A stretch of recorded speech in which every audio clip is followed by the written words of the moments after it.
السلام علیکم ورحمۃ اللہ وبرکاتہ۔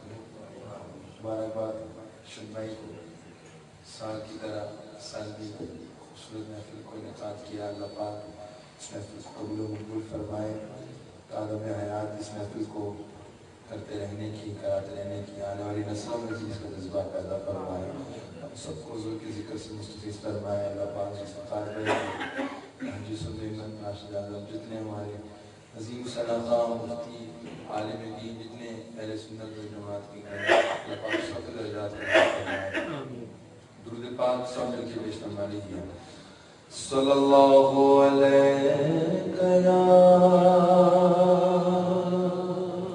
یا رسول اللہ وسلم علیک یا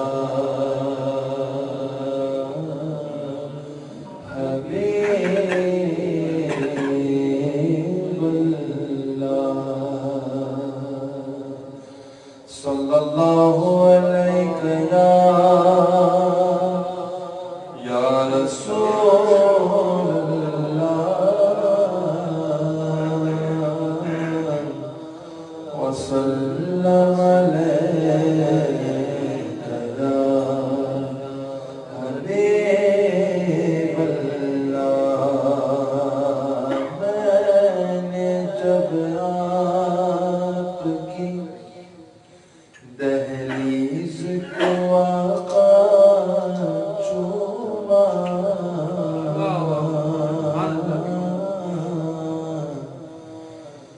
میں نے جب آپ کی دہلیز کو آقا چوما، میں نے جب آپ کی دہلیز کو آقا چوما، یوں لگا آپ نے جیسے میرا ماتھا چوما، یوں لگا آپ نے جیسے میرا ماتھا چوما۔ شہد سا دوڑ گیا ہے میری شریانوں میں، جب کبھی پڑھ کے درود اپنا انگوٹھا چوما۔ یہ صلی اللہ علیہ یا رسول اللہ وسلم علیک یا حبیب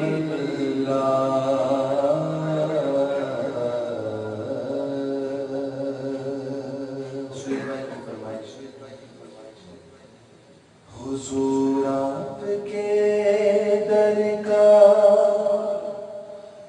میں ادنا گدا ہوں، میں کچھ بھی نہیں ہوں، حضور آپ کے در کا میں ادنا گدا ہوں، میرے دم میں آقا یہ دم آپ کا ہے، حضور آپ کے در کا میں اتنا گدا ہوں، میرے دم میں آقا یہ دم آپ کا ہے، حضور آپ کے ٹکڑوں پر جی رہا ہوں، میں کچھ بھی نہیں ہوں، کرم آپ کا ہے، حضور آپ کے ٹکڑوں پر جی رہا ہوں، میں کچھ بھی نہیں ہوں، کرم آپ کا ہے۔ یہ قرآن رب نے جو نازل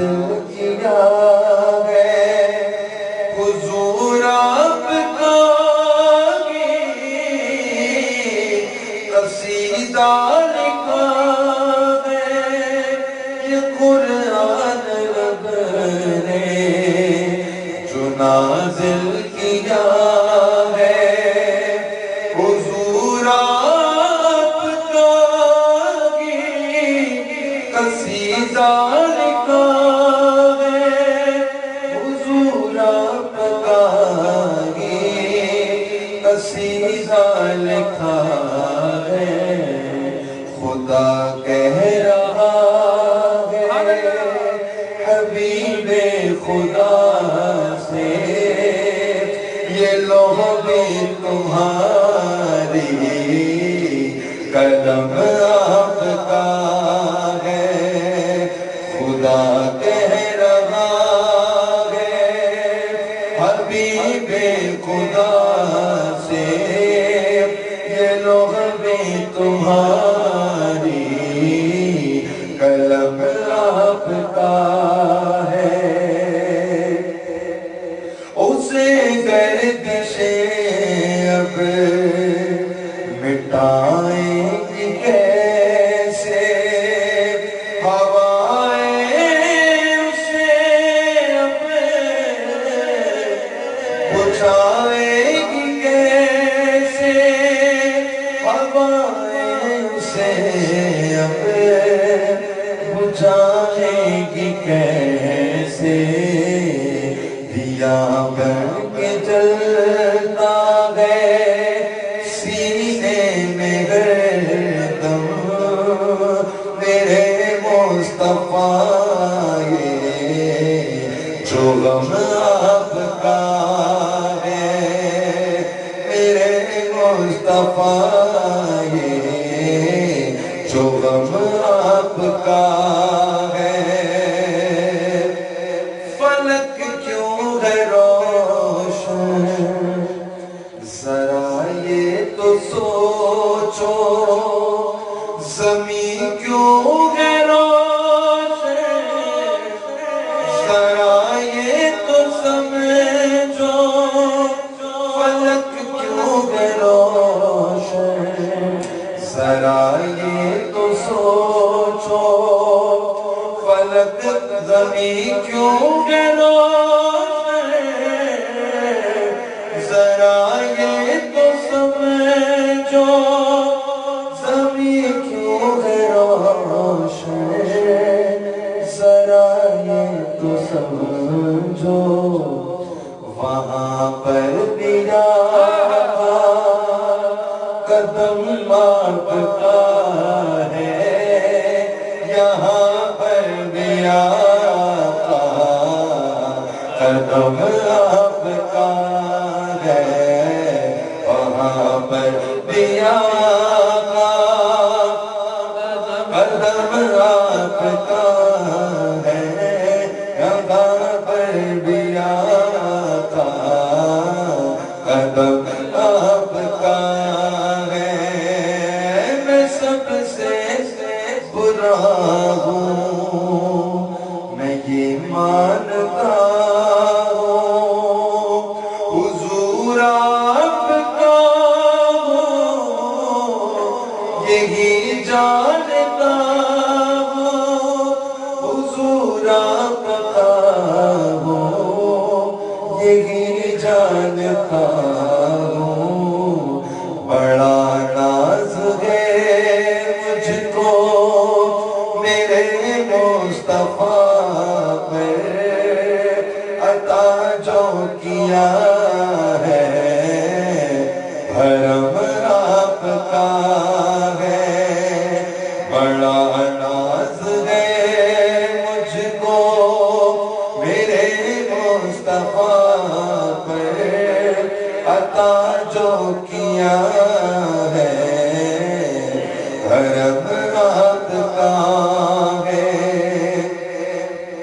یہی کب سے احمد میری جستجو ہے یہی تو صدا سے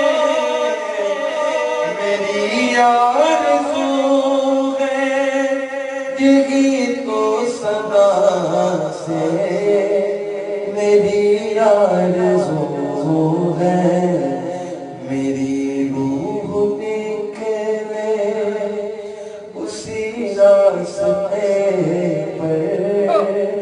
جہاں پر بھی نقشے قدم آپ کا ہے، میری روح نکلے اسی راستے پر، جہاں پر بھی نقشے قدم آپ کا ہے،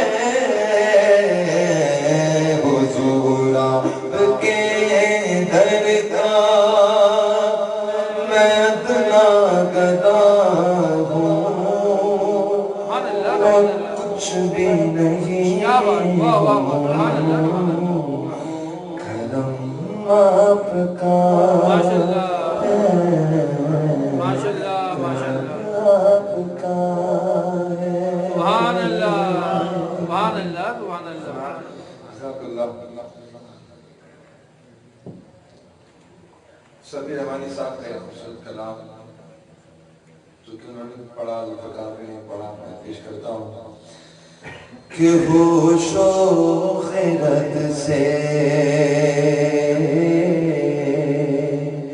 ہوش و خیرت سے کام لیا ہے، ہوش و خیرت سے کام لیا ہے، ہوش و خیرت سے کام لیا ہے، ہوش و خیرت سے کام لیا ہے، ہوش و خیرت سے کام لیا ہے، ہوش و خیرت سے کام لیا ہے، ان کا دامن تھام لیا ہے، ان کا دامن تھام لیا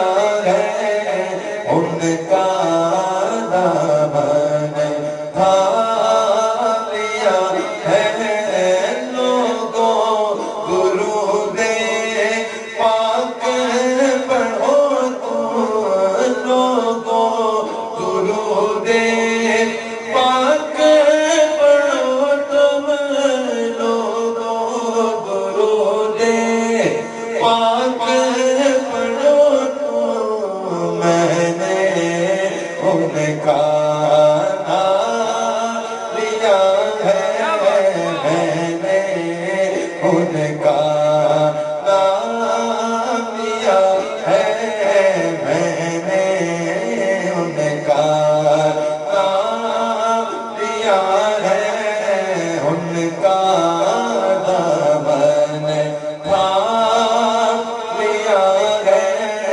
تحفے حرم یار، تحفے حرم اور عشق کی چادر، تحفے حرم اور عشق کی چادر، تحفے حرم اور عشق کی چادر، کیا اچھا ہے رام لیا ہے، کیا اچھا ہے رام لیا ہے، میں نے ان کا نام لیا ہے، لب سی کر سب کچھ کہہ ڈالا، لب سی کر سب کچھ کہہ ڈالا، لب سی کر سب کچھ کہہ ڈالا، اشکوں سے کیا کام لیا ہے، اشکوں سے کیا کام لیا ہے، اشکوں سے کیا کام لیا ہے، ہوش و خیرت سے کام لیا ہے، ہم نے محمد کر کے ہم نے سبھی محمد کر کے ہم نے سبھی محمد کر کے اکثر دل کو پا لیا ہے اکثر دل کو پا لیا ہے میں نے ان کا نام لیا ہے ہوش و خرد سے کام لیا ہے میں نے ان کا نام تھا لیا ہے ہوش و خرد سے کام لیا ہے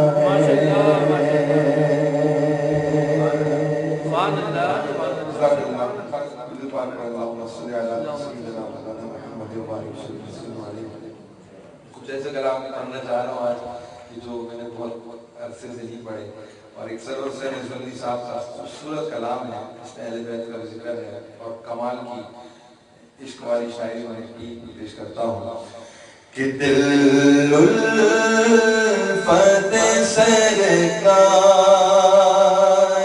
بسانے کے لیے ہے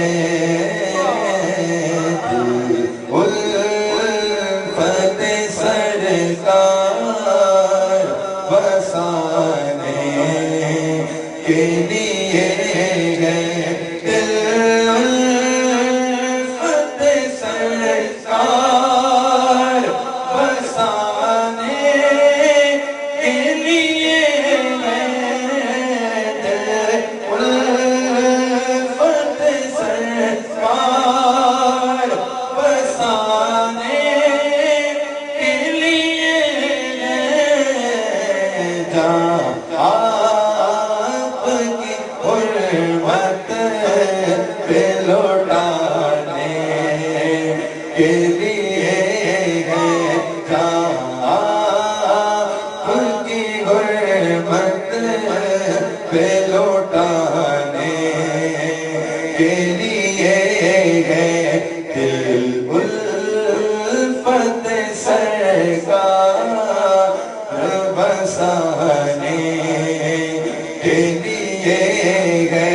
آنکھوں میں شومت بس پگلے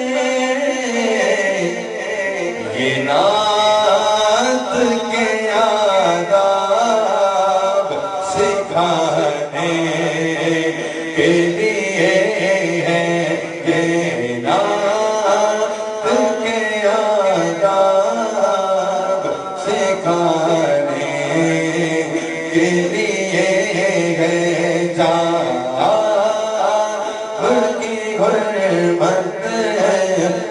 لوٹانے کے لیے گئے جہاں کی غربت پہ لوٹانے کے لیے گئے پیغام سنا سیکھے یہی آیت تقدیر پیغام سناتی ہے یہی آیت تقدیر عزت میرے آقا کے گھرانے کے لیے میرے آقا کے گھرانے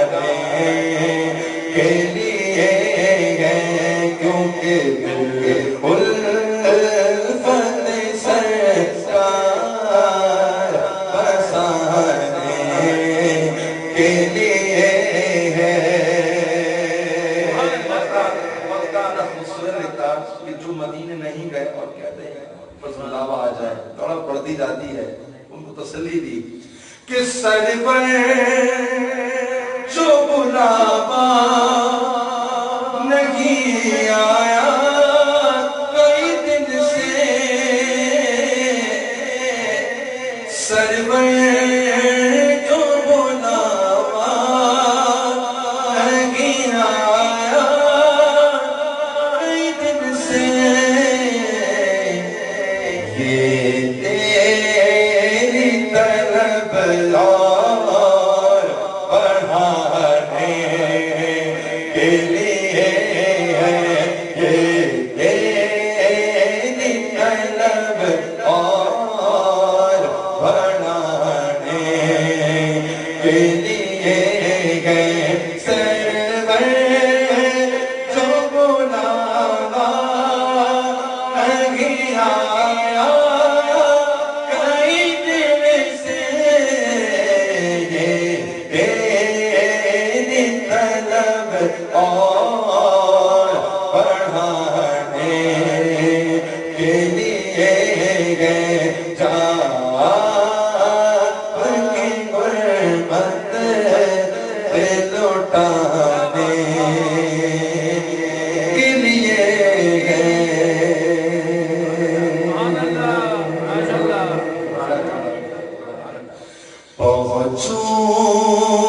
پہنچوں در سرکار پہ چاہا تو یہی ہے چاہا تو یہی ہے پہنچوں در سرکار پہ چاہا تو یہی ہے چاہا تو یہی ہے پہنچوں در سرکار پہ چاہا تو یہی ہے آگے میری تقدیر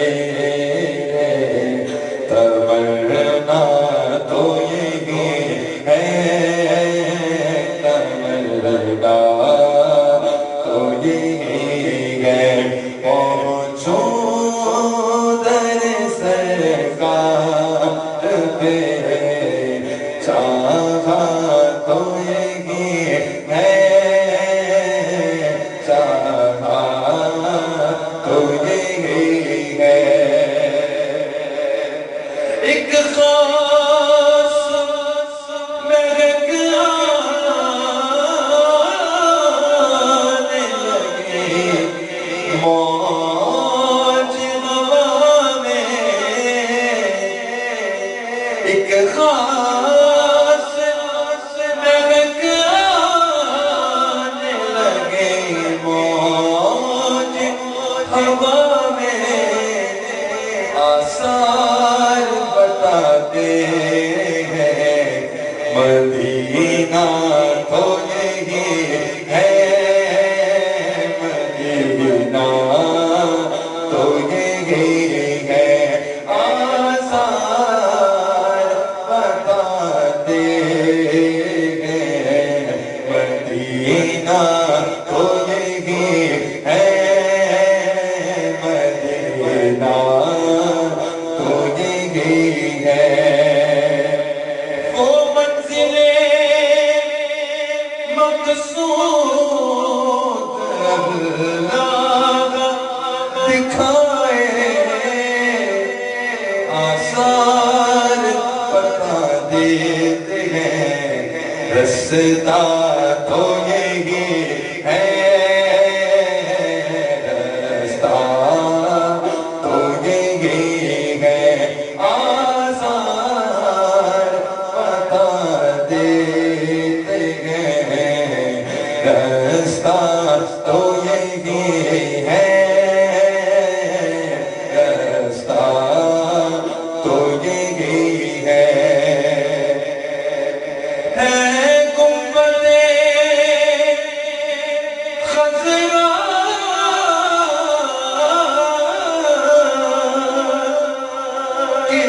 سوا اور بھی جلوے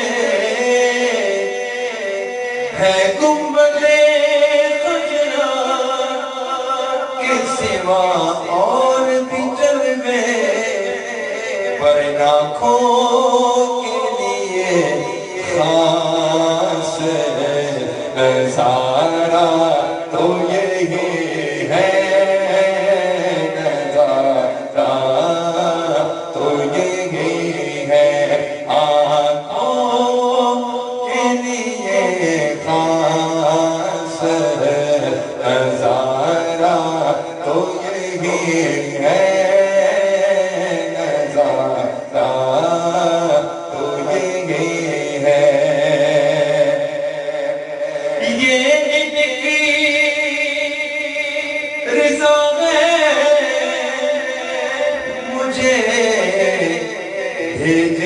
مجھے روکے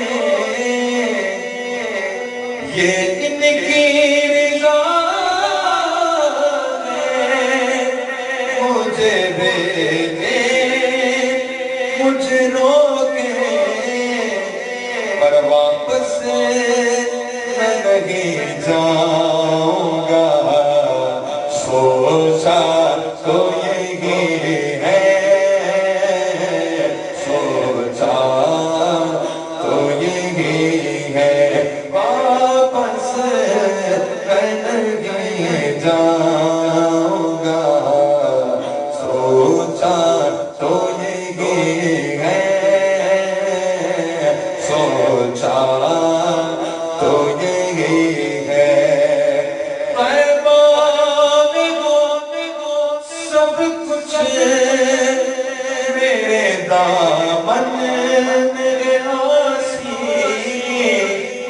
ارے دنیا کا کروں کیا میری دنیا تو یہی ہے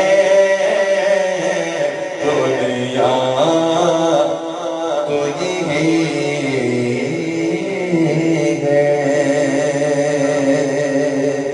کوئی گفتگو لب پر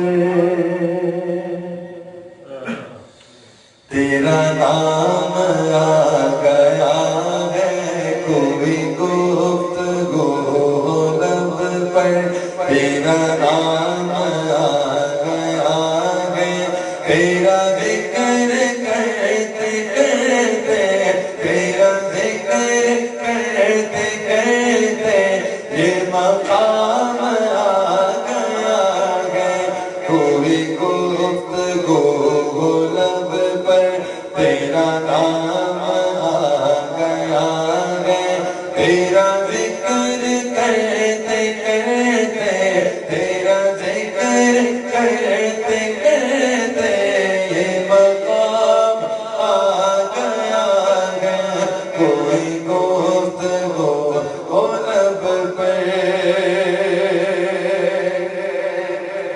یہ طلب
وہ کہیں کہ آؤ دیکھو یہ غلام آ گیا ہے وہ کہیں کہ آؤ دیکھو یہ غلام آ گیا ہے کوئی گفتگو ہو لب پر تیرا نام آ گیا ہے کوئی گفتگو ہو لب پر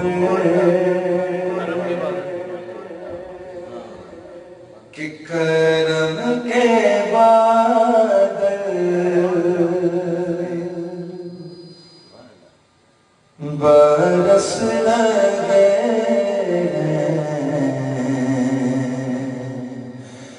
دلوں کی کہتی ہری بری ہے کرم کے بادل برس رہے ہیں دلوں کی کہتی ہری بری ہے یہ کون آیا کہ ذکر جس کا نگر نگر ہے گلی گلی ہے کہیں یہ کون آیا کہ ذکر جس کا نگر نگر ہے گلی گلی ہے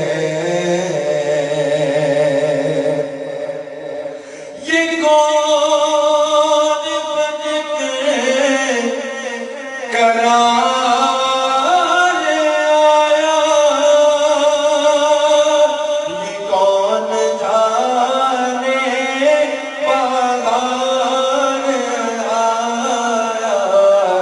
یہ کون جانے بہار آیا پھولوں کے چہرے ہیں نکھرے نکھرے گلی گلی میں شگفتگی ہے پھولوں کے چہرے ہیں نکھرے نکھرے گلی گلی میں شگفتگی ہے روتی ہے دلوں کے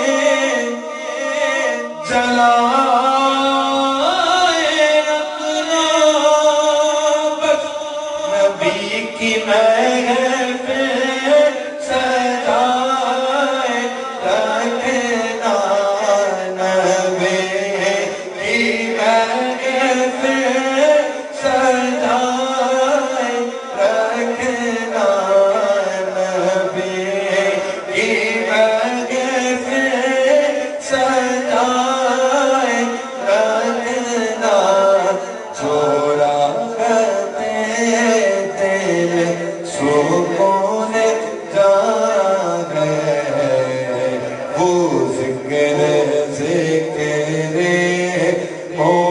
محمد ہے چھوڑا کرتے دل سکون جانے وہ ذکر ذکر محمد ہے اور میرے نبی نبی نبی کی کیا بات واہ واہ احسان والا بڑا سخی ہے مدینے والا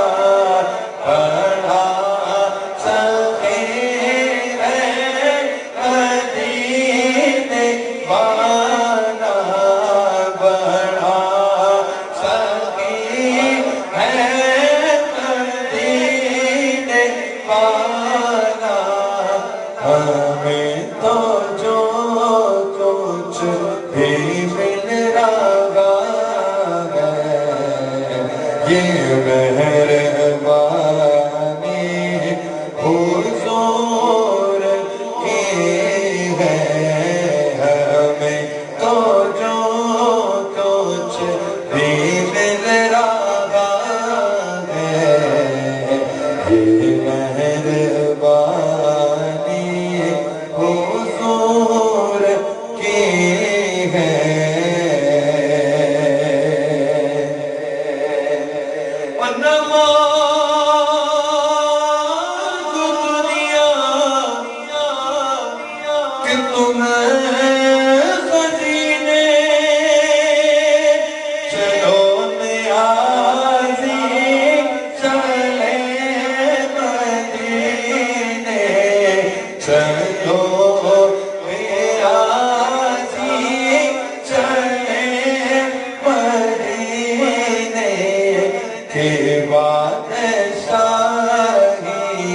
سے بڑھ کے پیارے نبی کے در کی قداغریں ہیں کہ بادشاہی سے بڑھ کے پیارے نبی کے در کی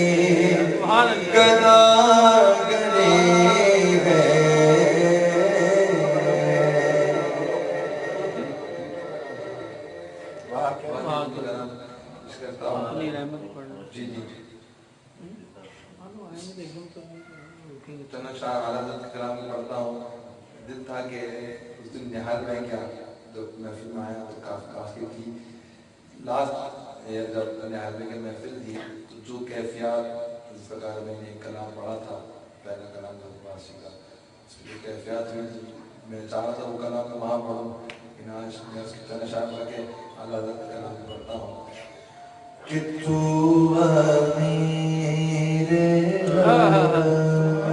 میں فقیر عجم تو امیر حرم میں فقیر عجم تیرے گل اور یہ لب میں طلب ہی طلب تو عطا ہی عطا میں خطا ہی خطا تو عطا ہی عطا میں خطا ہی خطا تو کو جا من کو جا تو کو جا من کو جا تو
میرا غیر سانس تو خون نچوڑے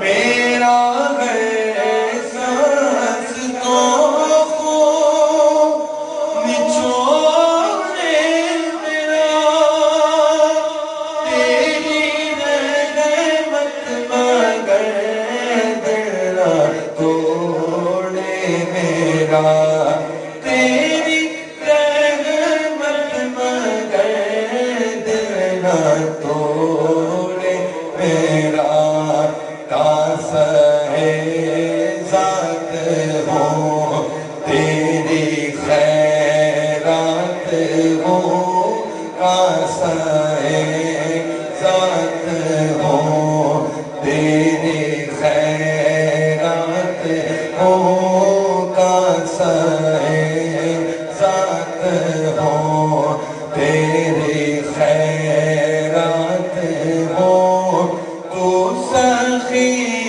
میں گدا تو جا من کو جا تو جا من کو جا تو جا من کو جا تو جا من کو جا تو جا من کو جا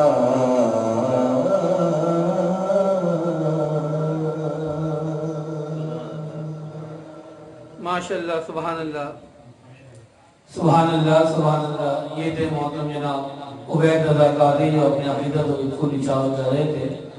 دورہ نعت عالم اسلام کی مشہور و معروف خطیب محترم جناب حضرت مفتی محمد اسماعیل نورانی دامت برکاتہ عالیہ ہماری محفل میں جلوہ افروز ہوئے۔ میں بلا تاخیر آپ کو دعوت خطاب دوں گا کہ وہ آپ آئیں اور اپنے خطاب سے ہمارے قلب کو بلند فرمائیں۔ میں چاہوں گا کہ آپ کا استقبال نعروں سے کیا جائے، نعرہ تکبیر، نعرہ رسالت، نعرہ رسالت، نعرہ حیدری، نعرہ غوثیہ۔ محترم جناب محمد مفتی اسماعیل نورانی دامت برکاتہ عالیہ۔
الحمدللہ رب العالمین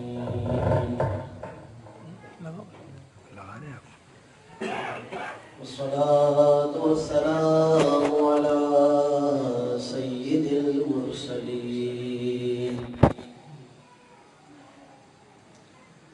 وعلى آلہ الطیبین واصحابہ الطاہرین۔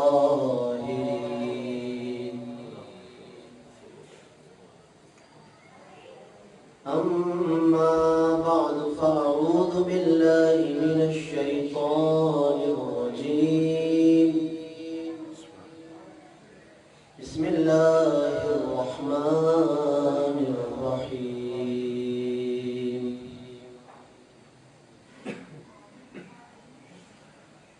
والضحى والليل إذا سجى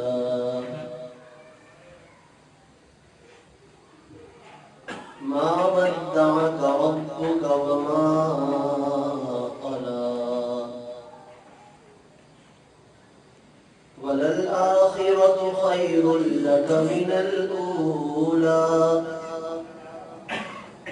ولسوف يعطيك ربك فترضى آمنت بالله صدق الله مولانا العلي العظيم وبلغنا رسوله النبي الكريم الأمين إن الله وملائكته يصلون على النبي يا أيها الذين آمنوا صلوا عليه وسلموا تسليما اللهم صل على سيدنا ونبينا ومولانا محمد وبارك وسلم صلاة وسلاما عليك يا سيدي يا رحمة للعالمين وعلى آلك وأصحابك يا خاتم النبيين والمرسلين حمد و صلاة کے بعد الحمدللہ ہمارا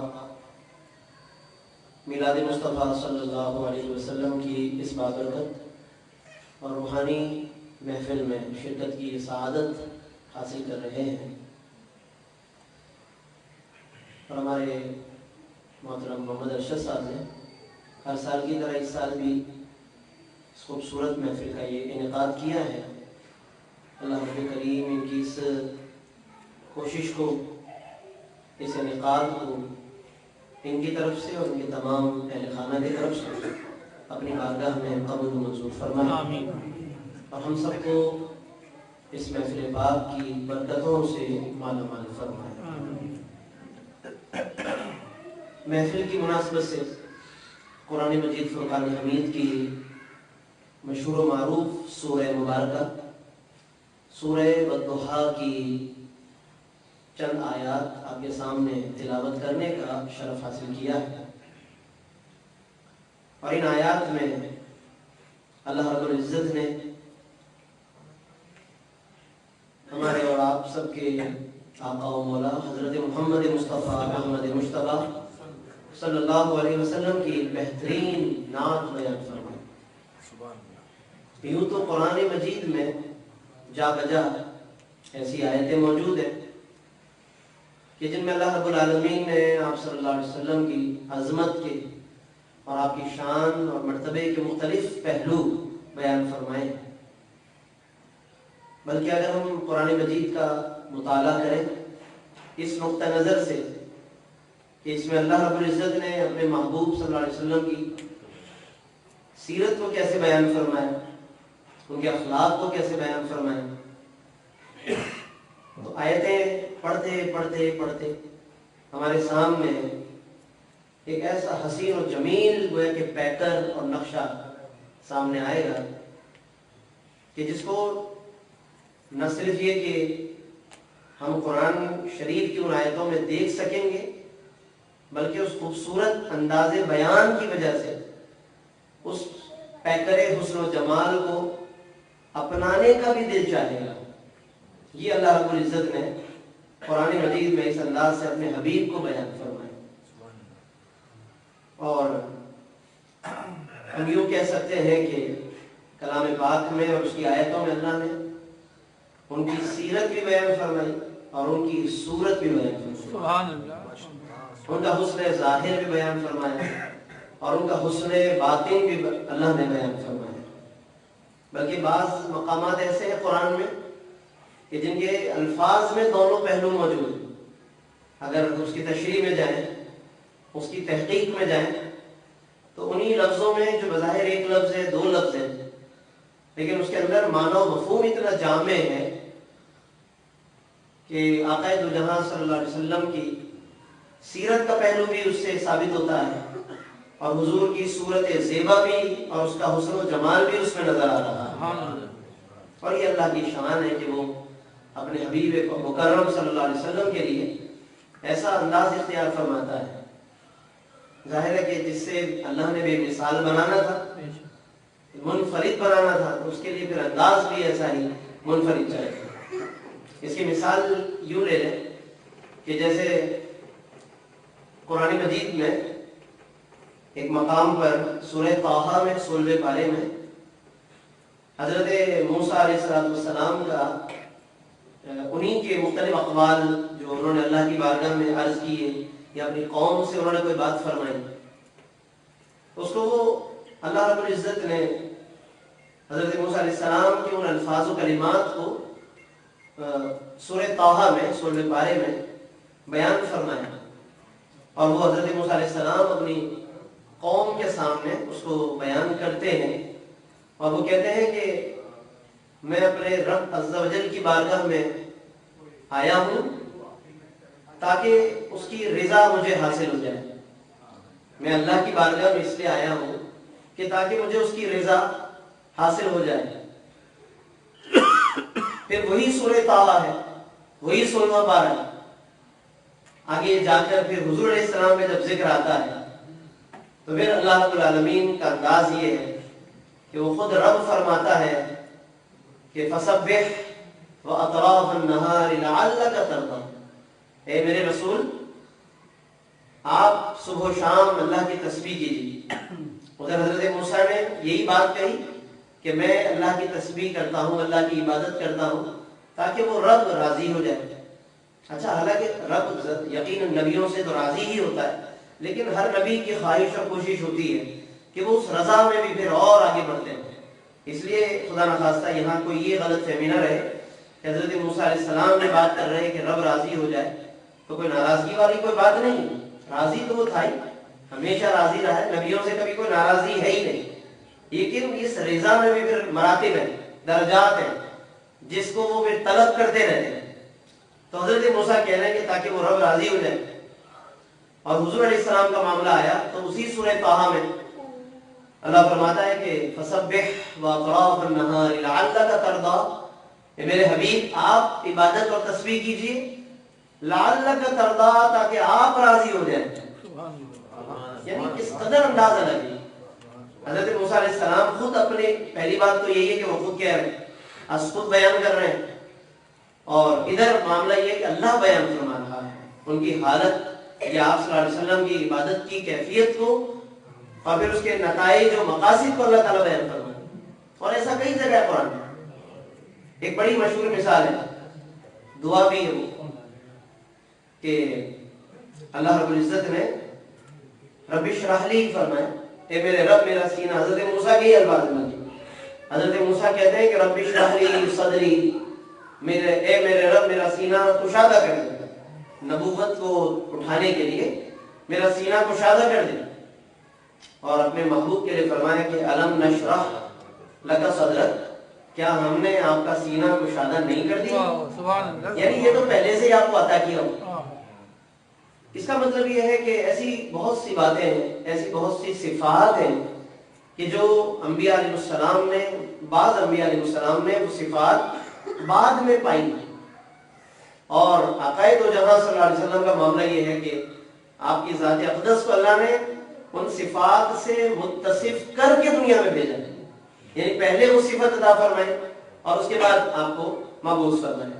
اس لیے حضور علیہ السلام نے ایک حدیث میں فرمایا کہ انا رحمت مہدات، کہ میں ایک ایسی رحمت ہوں، میں ایک ایسی رحمت ہوں مہدات کہ جسے تحفے کے طور پر لوگوں کو دیا گیا ہے.